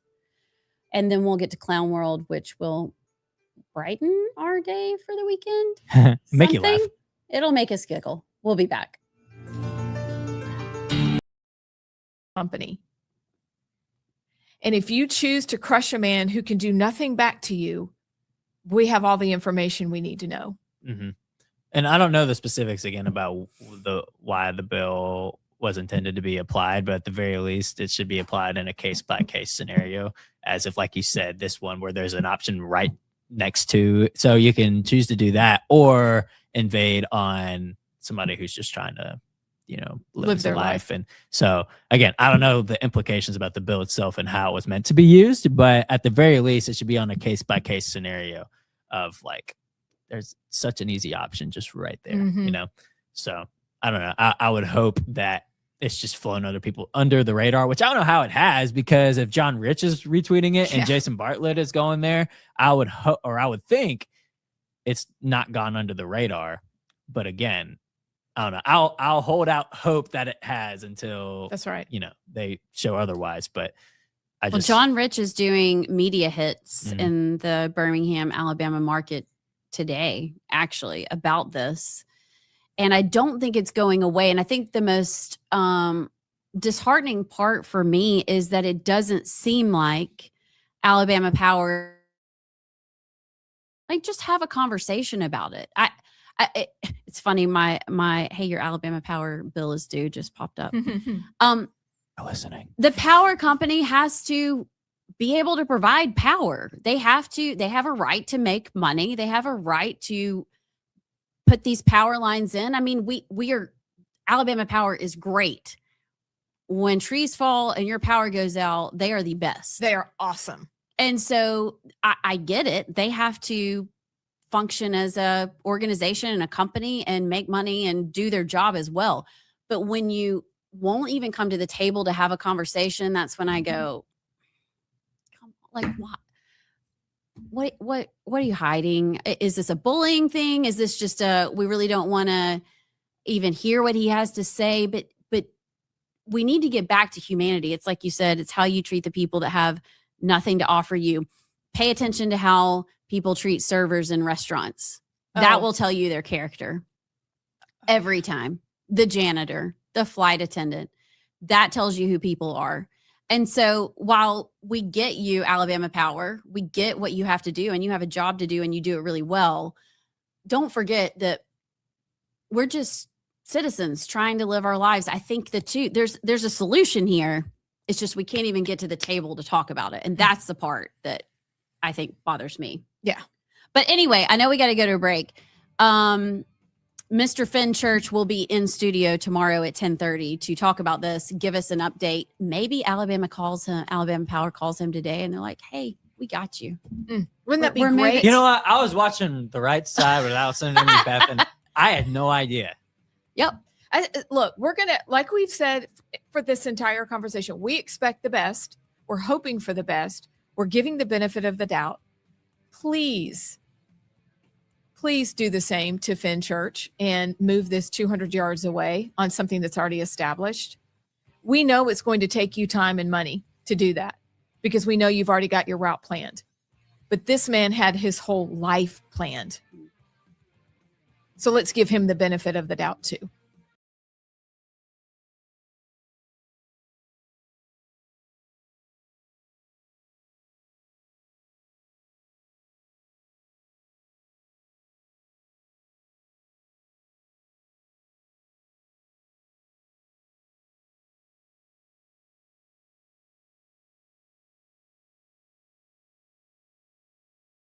Heard, because I'm actually here on Mr. Fenn Church's farm. Here's Mr. Fenn with me right over here. He's become a good friend, and Glad to have Jason here. So they're going to build. You won't believe this, but right through the middle of this gorgeous property, they are going to slam a power line with a 90-degree on it for no reason, when there's a spare 220 feet further on there's literally a easement as well as a place for a power line that's already been cleared, but they don't want to use that. Jason doing the Lord's work. All right, well, why don't we just start right there in the middle of the fire and preview what's going on with Finn Church's land, which is probably less than 20 minutes from where we are. And first of all, when was the first time you guys heard about this story? And is it a surprise that this is happening? This eminent domain issue for a power line when there are other options? John Rich posted about it, and that's how I saw it, and it started picking up traction. And I hope we can play the full clip of Mr. Church talking and explaining kind of the backstory of his property. He's in Calera, which actually, I don't know if Kenneth is still watching. That might be Kenneth Pascal's district. Ooh. Maybe Russell Bedsole. Welcome back to the Right Side. I am Allison Sinclair. Do you ever say your name, JP, and it sounds funny? Or do you ever say words that say JP? No. Not that time, at least. Fair enough. Sometimes it just sounds funny. Or like the word garage. Garage. Yeah, it makes me giggle. Garage. But you found the right side. Amy Beth is still down in Cal College, moving her daughter in. I hope she has a great time down there. But right now, we are joined by a friend of the show and your Alabama State Auditor, Andrew Sorrell. Andrew. Oh, he's got his Auburn colors on and everything. Auburn colors, but I'm a Bama fan. What are you doing? That's illegal. My wife likes being orange. Look at you. What a guy. We brought her over from Clemson area, but we forgive her. Oh, her dad's a huge Clemson fan. That makes sense. Well, we did start the show with some college football talk. Do you have any predictions for the season for the Bammers or the Barners? You know, Paul Feinbaum came out a week or two ago and said that Alabama coach Kalen DeBoer just doesn't have what it's going to take to get us to the national championship. And I don't know that I agree with that assessment. You know, I mean, I think, everybody forgets how long it took Nick Saban to get up and roll, and it took a couple years. And we had a bad season there his first year here. There were people kind of calling for his head. So I think that he deserves a little bit more time. I hope to be able to watch some of the games this year. I try to go to a game every other year or so. I'm good luck. Every time I go to the Iron Bowl, Alabama wins. So, and I've only ever been to an Iron Bowl at Auburn. So we'll see. One of these days I want to. Well, I've got Auburn friends. So a lot of times we'll go to the game together. But we're pretty good sports. Thankfully, the Bama's always won. So I don't poke too much fun at them on the way home, just a little bit. But looking forward to it. Last football season, I felt like I was campaigning the entire season, and certainly I'm not done campaigning. We still have a general election, but the intensity's gone way, way down now that I am the Republican nominee again. I'm proud to be the nominee for an important race in Alabama for the third time. Once as a state legislator, attempting to flip a seat that had been Democrat 150 years, and now twice as your constitutional state auditor, 5 back from the governor, and just pleased to be on the Alabama team led by Coach Tommy Tuberville. Yep. Congratulations on that. I don't think we've spoken since then. I think I've seen you, but I don't think you've been on the show. Actually, one of the things, though, that we want to talk about, I don't know, maybe your auditor office would be involved in this, maybe with some funding or something.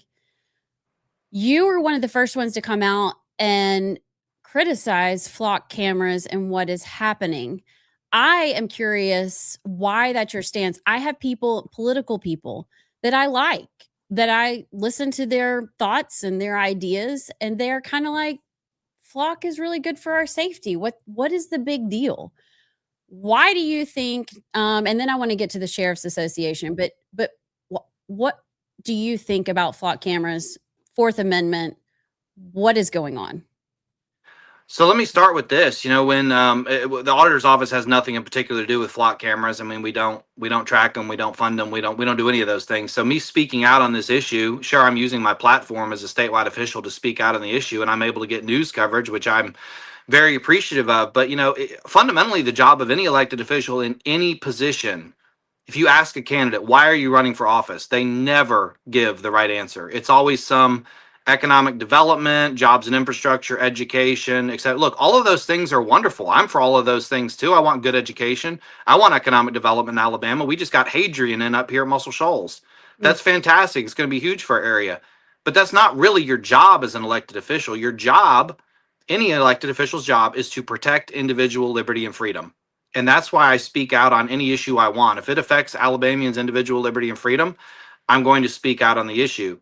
Now, to your point of, or to your question of why am I opposed to flock cameras? Yes, I do believe that they are a Fourth Amendment violation. So let's start off with the Fourth Amendment, the right of the people to be secure in their persons, houses, papers, and effects against unreasonable searches and seizures shall not be violated, and no warrant shall issue but upon probable cause, supported by oath or affirmation, and particularly describing the place to be searched and the persons or things to be seized. Clearly, flock cameras violate this.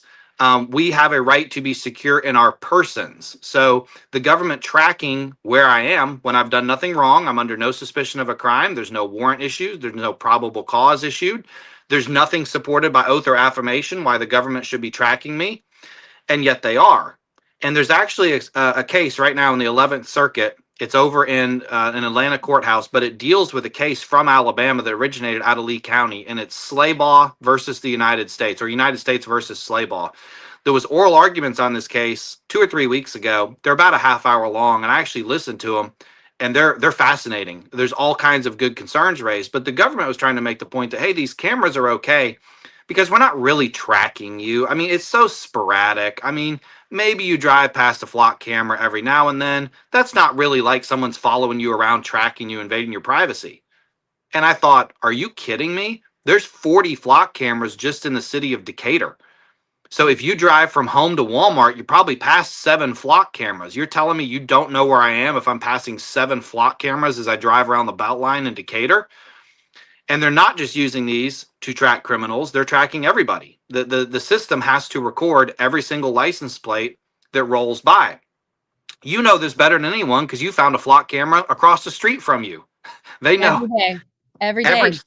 Every time you come and go, they know it. That's being logged in a database, and it's being stored for about 30 days. Now, they just came out yesterday. Flock came out after a big public backlash, and they said, look, we're going to reduce it. We're only going to store it for 7 days unless there's special situations or whatnot. I'm like, yeah, you're basically admitting that what you're doing is unconstitutional and wrong. And if you think that these private companies don't sell your data, I mean, come on. That's one of the biggest schemes out there is that companies collect data on you and they sell it. They sell their email list. They sell your interest. Oh, he clicked on this ad for shoes. He must be looking for new shoes. They sell that data to shoe companies. If you think they're not selling your location, you're nuts. I don't believe it. I've talked for a long time, so I'm going to stop and give you the opportunity to answer another question. But fundamentally, my disagreement with flock cameras is they're a violation of our Fourth Amendment rights. People say, well, I mean, it's just a license plate reader. It just snaps a picture of your license plate. That's it. And what's the difference in a flock camera and like when you go to the grocery store and they've got a camera in the parking lot that's recording? What's your answer to that? I have one. I'm curious what you would say. Yeah, well, really, that's 2 different questions in one. So I disagree that they're only capturing your license plate. I mean, that's not true. They are capturing the bumper stickers. They're capturing the make and model of your car. They're even capturing dents and dings on your car to help identify. If you have a license plate on your car that doesn't match the description of the car, you'll get pulled over. And they'll say, hey, this tag is for a F-150 and you're in a Toyota Camry. Well, the answer may be, yeah, I bought a Toyota Camry yesterday and I swapped the tag over. You know, but that is actually flagged. There's been cases where people have been pulled over for just that. What was the second part of your question? I forget what the other part was. It was talking about the cameras that are in parking lots that are recording or inside businesses that are recording. What's the difference in a flock camera and a closed circuit TV at a business? So this is a great question. And the difference is the access by the government. So if you go into my store, Gold Guns and Guitars, I own 3 gun stores, Florence, Huntsville, and Decatur. If you go into one of my stores, we have closed circuit television available. However, we don't provide a live data stream to the police. The only time we are ever going to provide that data is if we have a break-in, or if the police were to come and they were to say, hey, we had a murder and we believe they drove by your business at 11:42 p.m. on Thursday night. Can you pull footage? Yes, if you have a specific reason. But if the police were to come to me as a business owner and say, hey, could we have access to your cameras so we can just watch who's going by on 6th Avenue in Decatur? I would say absolutely not. No, you can't. And this is the same thing that happens with cell phone companies. Like Verizon has famously stood up and said, we're not just providing anyone's data to the government just because they ask. You have to have a warrant to request this kind of data. So yeah, if you go into a private business, there is an expectation. You can look and see. A lot of them have signs up. We certainly do that say, hey, you're on camera. We let people know that. You don't have an expectation of privacy if you come into my business and I have signs posted telling you. You should have an expectation of privacy to walk outside your home, get in your car, and drive down the street. Why would I expect that I'm getting flocked 40 times on my way to Montgomery? Every week I commute down to Montgomery to do my job at the Capitol. I'm being tracked the whole way down, the whole way back. A reasonable person would not expect that.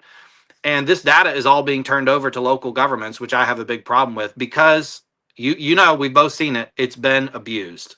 There have been at least 50 law enforcement officials who have used these systems to stalk their ex-wife or whatever nefarious purpose. They're logging in without any kind of case ID. They're logging in without any kind of warrant or any kind of probable cause. They're literally just using them to stalk people. And obviously that's what was going to happen. I mean, that's the whole reason we have a Fourth Amendment, is to prevent abuses like this.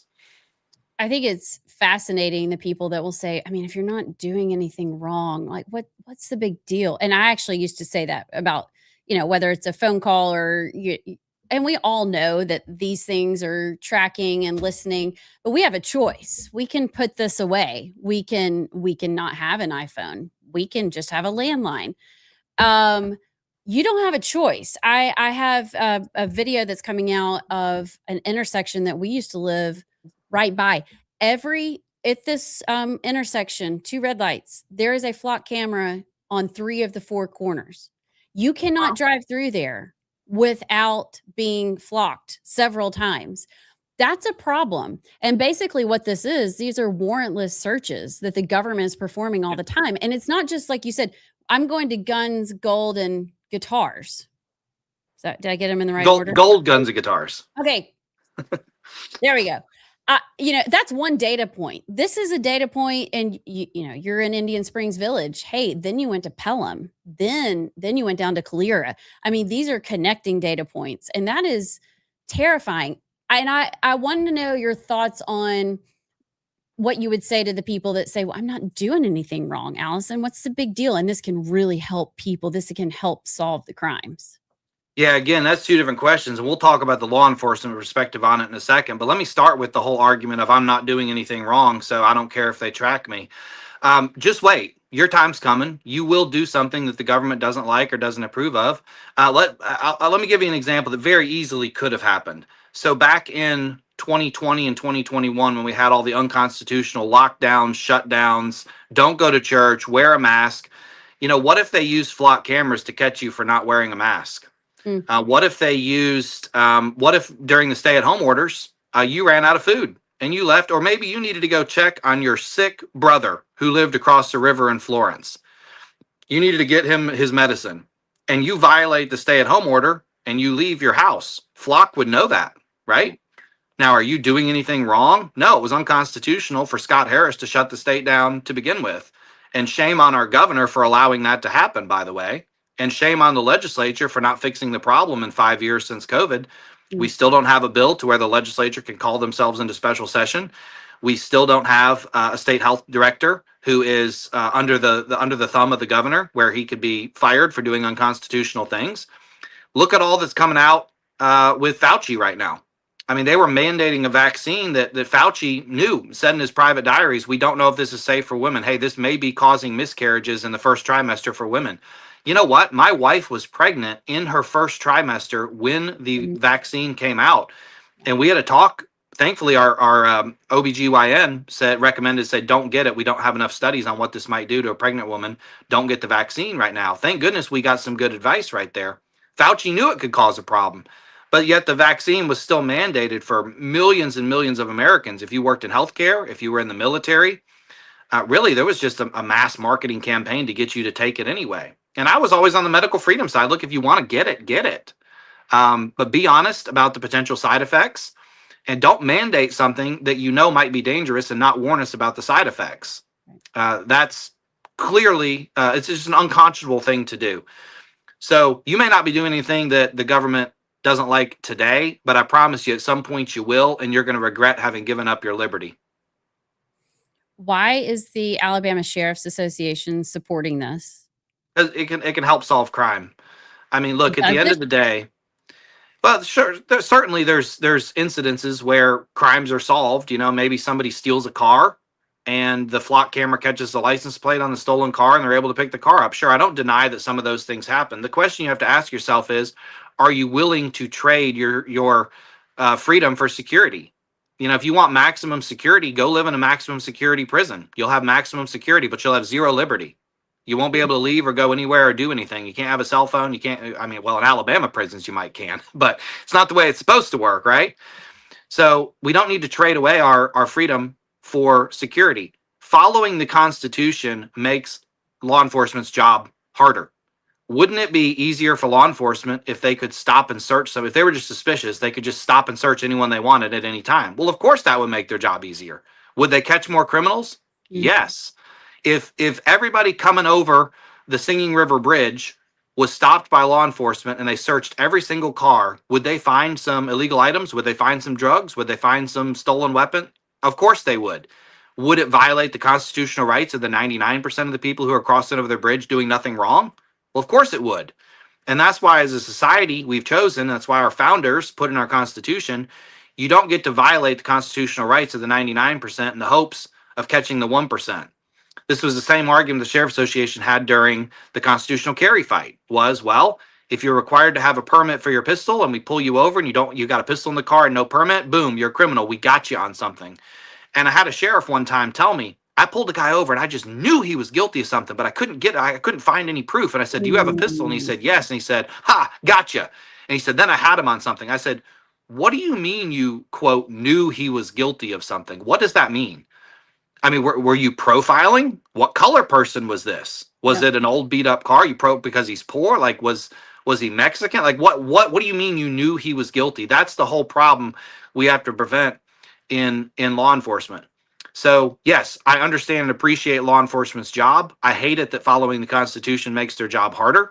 And I love law enforcement. I just love my Constitution more. Yeah, we've lost sight that the burden of proof should be on law enforcement. I thought we were innocent until proven guilty. They are treating everyone like criminals, regardless of cause.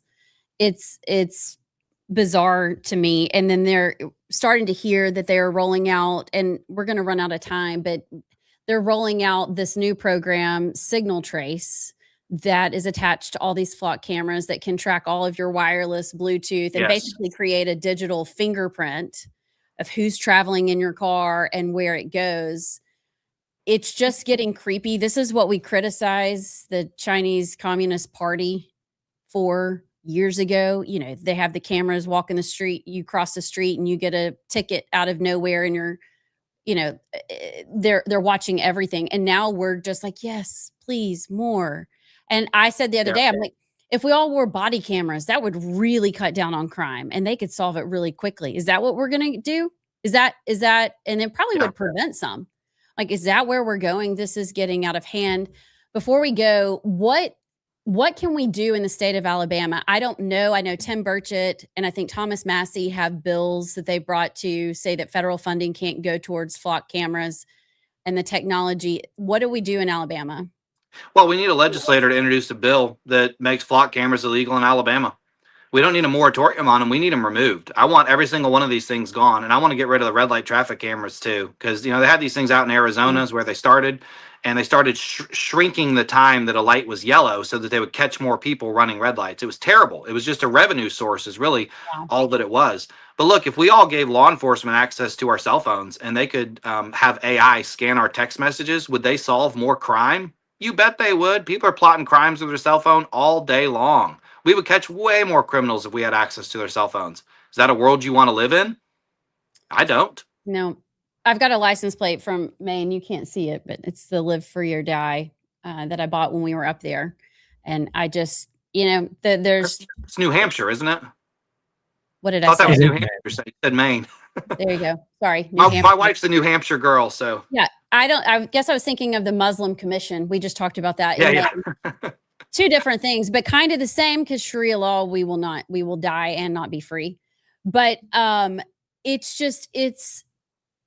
cannot believe, and these are people that are smart people that are for this, and it just blows my mind. So I hope that we have a legislator, someone, a group of them that will come together to sponsor some legislation to keep these out of Alabama. Get them gone. I love the pushback. I guess the police now only have 7 days to solve a crime with flock. You better get on it. You used to have 30. Now you got 7. It's better. It's better, but it also admits that there is a problem to begin with. And I think they stepped in it. When they shrunk it from 30 to 7, they kind of like, yeah, we're violating your constitutional rights. Is it okay if we do it for just 7 days instead of 30? And the answer is no. There's no compromise on the Constitution. And my remark, when I shared the Alabama Sheriff's Association post and I responded to it, they're coming out in support of flock cameras. My comment was, why don't you just go full Batman here? We'll turn every cell phone in Gotham into a wireless receiver. We'll monitor the conversations and record them. We'll have AI scan them for criminal activity code words and report it back to police. Our crime solving statistics will go through the roof. But you know what? Even Batman knew it was wrong, and he destroyed it at the end of the movie. Andrew Sorrell, thank you so much for being with us. We will keep us posted, and I'm sure you're not new to controversy and taking on the people. So I appreciate your voice in this, because to me, this is kind of a hill to die on. This is a really slippery slope that we just can't let in. So I appreciate you joining us today. Yeah, I enjoyed the discussion. Thank you for speaking out about it, and I'll keep you up to date. I'm not done fighting this issue. Okay, War Eagle. Roll Tide. See you later. Andrew Sorrell, when he was in the legislature, bless it, he's one that I would look at and go, okay, how did Sorrell vote? All right, that's the side I'm on. But man, they blackballed him down there. It's just, he was just too conservative, just too good.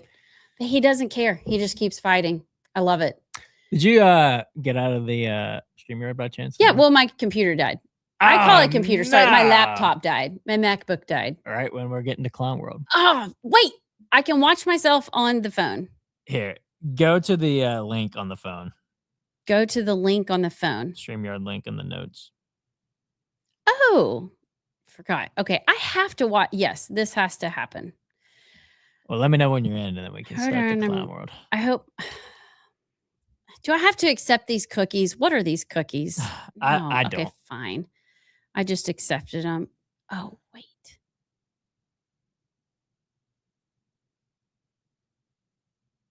I do have to type in my name. No. Just put in, there you go. I'm there. Oh, you can hear me.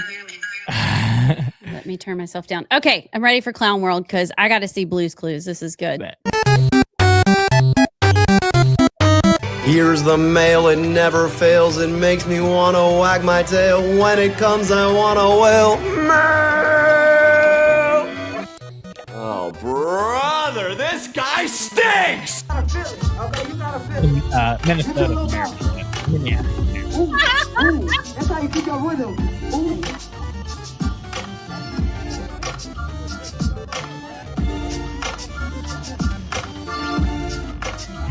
You gotta get that face. He's smiling too much. You gotta make a face like somebody. What? No! No! What the heck is this? Shady. I love Mamma Mia. You've ruined it. Stop it. Get some help. So I know we have like some efforts to increase diversity in the district. So I'm wondering, especially around administration, are there financial incentives for Black and brown people to work here? It's an extra burden, quite frankly, to be a Black and brown teacher and administrator in the district. And so I think we should start thinking about that financially if we're not already. That doesn't make sense. Are you in favor of public ownership models like the one Bernie introduced? So I want to actually take it a step further. Okay. I agree that we need public ownership, but I also agree that we need some system of public control. What? I am going to have to wash my eyeballs out. What the heck was the gay Mamma Mia dance club? I'm sorry. What was that? I don't know. I just saw Buzz Patterson retweet it and be like, whatever this is, do not invite me. It looked like jazzercise for gay men. Yeah, I think that's about for right. old boomer gay men. That sounds about right. That was awful. Don't ever do that to me again. Sorry. Do you want to play the full Blues Clues? I do, because it gets worse. Abdul El Sayed. This is disqualifying on its own. This is the Democratic nominee for Senate in Michigan, right? I think it's Michigan. Anyways. Yeah. The mail, it never fails. It makes me want to wag my tail. When it comes, I want to wail. Mail!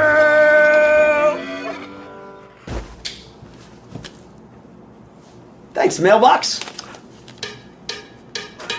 We just got a letter. We just got a letter. We just got a letter. I wonder who it's from. Oh, it looks like my ballot. Brought to me by my Secretary of State. And with it, I can participate in democracy. The first day that I can turn this in is June 25th, but it has to be postmarked by July 21st. Or I can drop it off up until Election Day, which is August 4th. Thanks, Secretary of State. Thanks, mailbox. Vote's gonna do what we can do.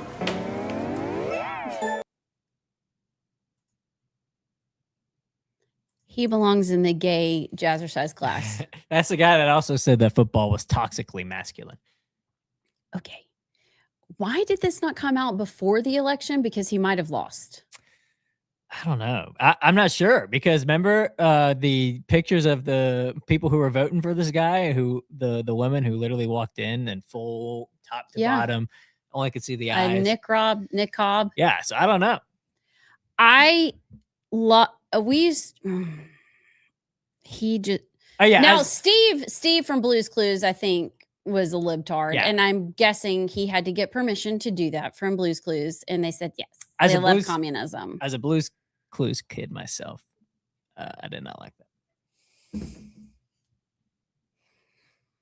It's just too much, honestly. Well, he's the same guy that in the end of the Clown World montage said, "Yes, I like Bernie Sanders' model, but we need a aspect of public control."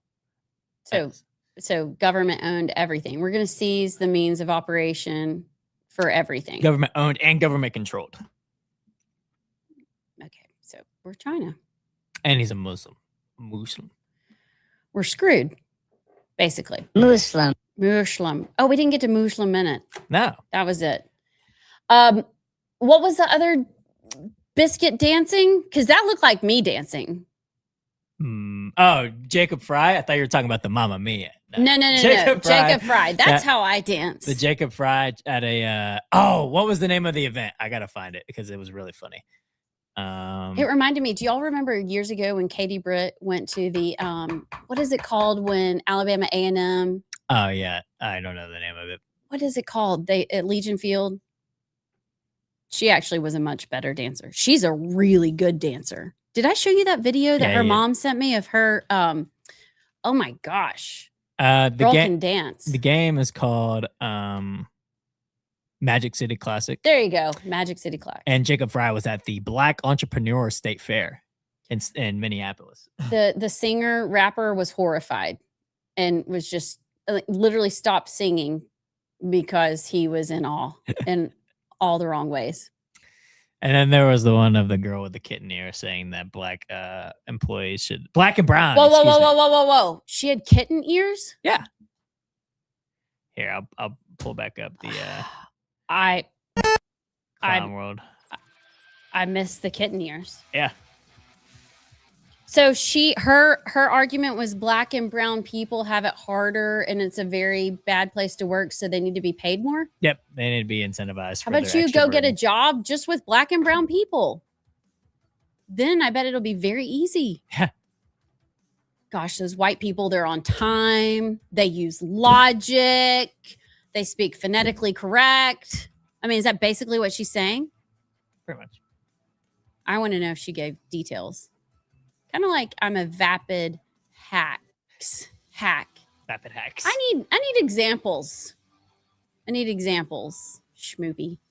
She actually her on Twitter, her little picture it's like a anime. Of course. She probably is a witch. Anyway, JP, have an awesome weekend. You too. What are you doing? Ella's you've day of got fun tomorrow. painting. Yeah. Oh, that's so Ella's day of yes. Yes. It's yes day.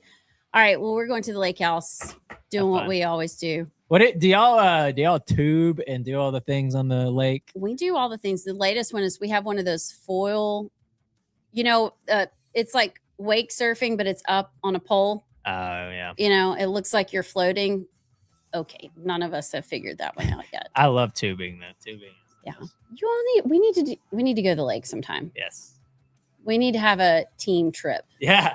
That'd be fun. That would be fun. All right. Y'all have a great weekend. Oh, we didn't do Would You Rather. Would You Waddle? Oh, well, we're shaking it up. We'll see y'all Monday.